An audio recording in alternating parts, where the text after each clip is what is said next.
الحصه اليوم نديروا دراسه دوال، ولكن الفئه المستهدفه هي الثانيه بكالوريا، يعني على ود الامتحانات الوطنيه الى اخره.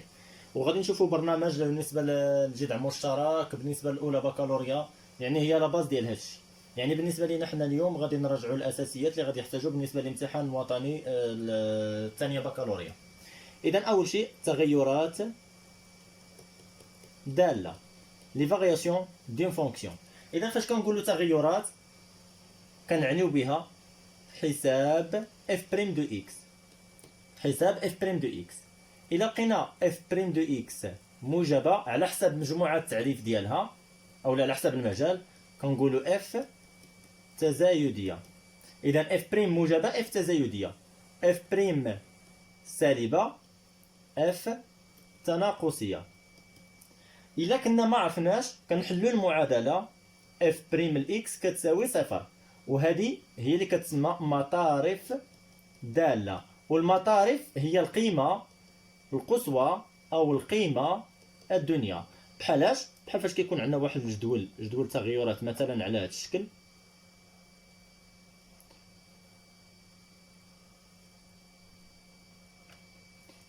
مثلا هنا اف بريم دو اكس، هنا اكس مثلا مجموعه تعريف مول لانفيني بلس لانفيني اف دو اكس. اذا اف بريم دو اكس كتساوي صفر، مثلا لقينا حنا ا كتنعدم في ا. اذا هنا مثلا بلس موان، اذا غادي تكون ديكرواسون تناقصيه كرواسون.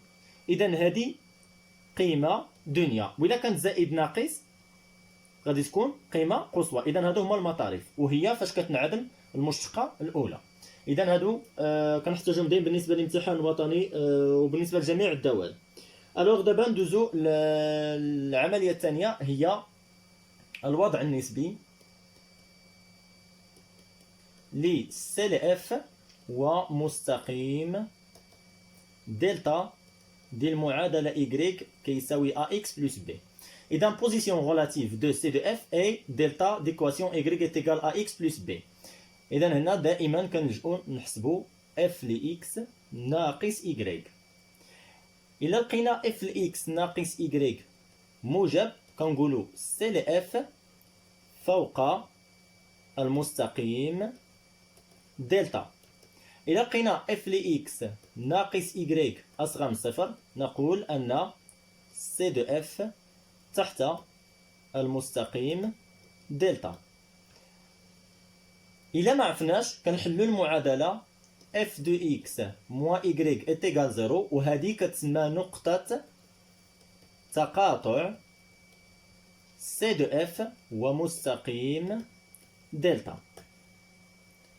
إذا هذه هي نقطة تقاطع اف ل x ناقص y. دونك إلا مطلوب منا حنا نحددو غير نقطة التقاطع كنحلو غير المعادلة. إلا مطلوب منا نحددو الوضع النسبي، يعني كنديرو اف ل x ناقص y وكنجيو نديرو جدول الوضع النسبي. إذا جدول الوضع النسبي كيكون عاوتاني على هذا الشكل.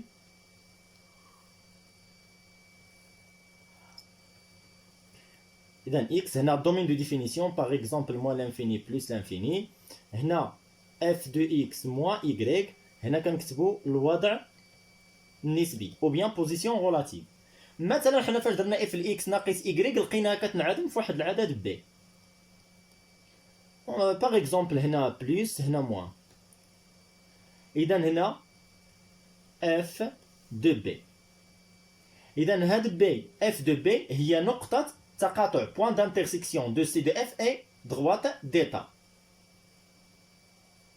هنا شنو كنكتبو؟ سي ل اف فوق المستقيم دلتا، وهنا سي ل اف تحت المستقيم دلتا. هنا ردوا البال لواحد المعطى الله يرضي عليكم، هو هنا اف ل x ناقص y. دونك الا كان بوزيتيف سي ل اف اون هو، الا كان نيجاتيف سي دو اف اون با.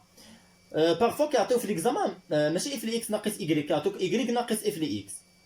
سكيفي كتولي هاد البلوس سي دو اف تحت دلتا، وهو الا كانت الموان سي دو اف فوق دلتا. يعني ردوا البال حنا هنا اف ل x ناقص y اللي بلوس فوق الموان تحت. ندوزو للحالة الثالثة، وهي ما يسمى بالتقعر. اذا تقعر لا كونكافيتي. اذا باش كندرسو التقعر كنحسبو اف سكوند دو اكس او المشتقة الثانية. إلا لقينا اف سكوند دو اكس بوزيتيف الوغ كيكون الشكل على هذا الشكل، يعني تقعر المنحنى على هذا الشكل. إلا لقينا اف سكوند دو اكس نيجاتيف كيكون المنحنى على هذا الشكل. بيان سور كنديرو الطابلو، نديرو الدومين دو ديفينيسيون ايتترا. سينون ما عرفناش كنديرو اف سكوند دو اكس اتيكال زيرو. إذا هذه كتسمى نقطة الانعطاف. هذه إلا ما عرفناش. سينون إلا جاو طلبوا منا مباشرة ندير نقطة الانعطاف كتحل المعادلة اف سكوند دو اكس اتيكال زيرو. ألوغ نشوفو ثاني طابلو دو كونكافيتي، يعني جدول التقعر.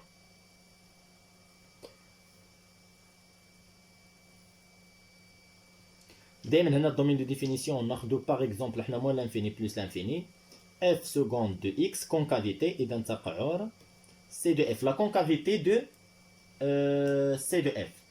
الوغ ناخدو اف بريم دو اكس ايتيكال زيرو، نلقاو مثلا في هذه المعادله الحل هو باغ اكزومبل سي. اذا غادي نجي نديرو سي، ناخدو اكزومبل هنا الموا هنا البلوس.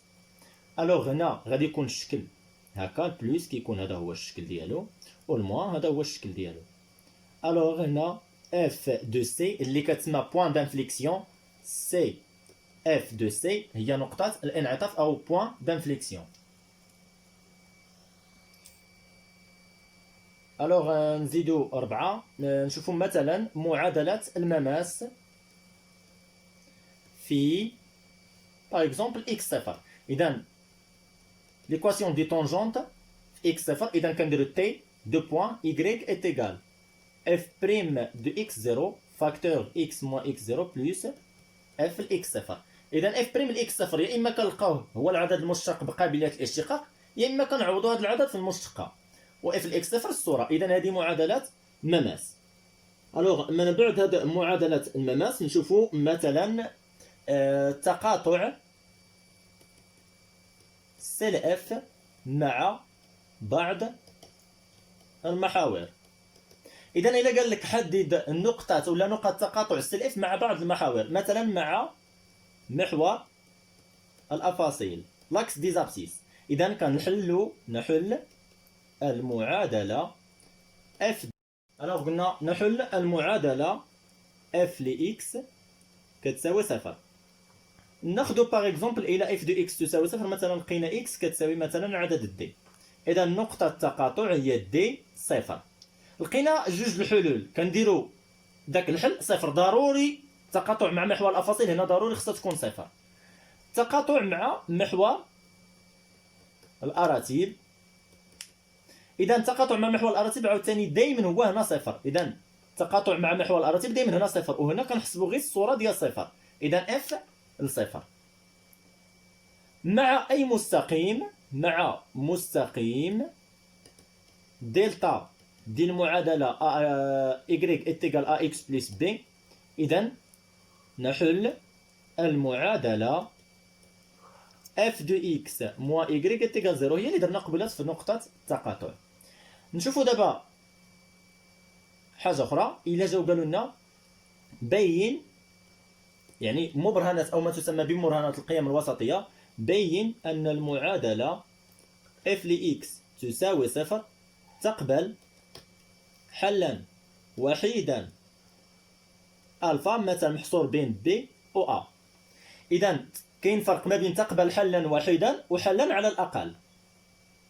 اذا الا طلبوا منا شنو خصنا نبينو؟ اول شيء الاتصال على المجال ا بي، نعتبروا هادو كينتميو، الا ما كانوش كينتميو كنديروا مجال مفتوح، ثم الرتابه القطعيه على المجال ا بي. اذا الا طلبوا منا حلا واحدا كنديروا الرتابه القطعيه، الا قالوا لي حلا على الاقل ما كتكونش الرتابه القطعيه، ثم اف الا في اف ل بي اصغر قطعا من الصفر. الا طلبوا منا حلا على الاقل كندير غير الاتصال و اف الاف اف ل بي اصغر قطعا من صفر. نزيدو 7 الا قالوا لي بين ان اوميغا ذات الاحداثيات ا بي مركز تماثل لسي ل اف. اذا باش نبينوا ان اوميغا ذات الاحداثيات ا بي مركز تماثل، اذا خصنا نحسبوا اف لجوج ا ناقص اكس خص نلقاوها كتساوي جوج بي ناقص اف ل اكس. الوغ عندنا حنا هنا هاد ا، ها هي، و بي ها هي. الوغ الا لقينا هاد العباره متساويين كنقولوا ان اوميغا ذات الاحداثيات ا بي مركز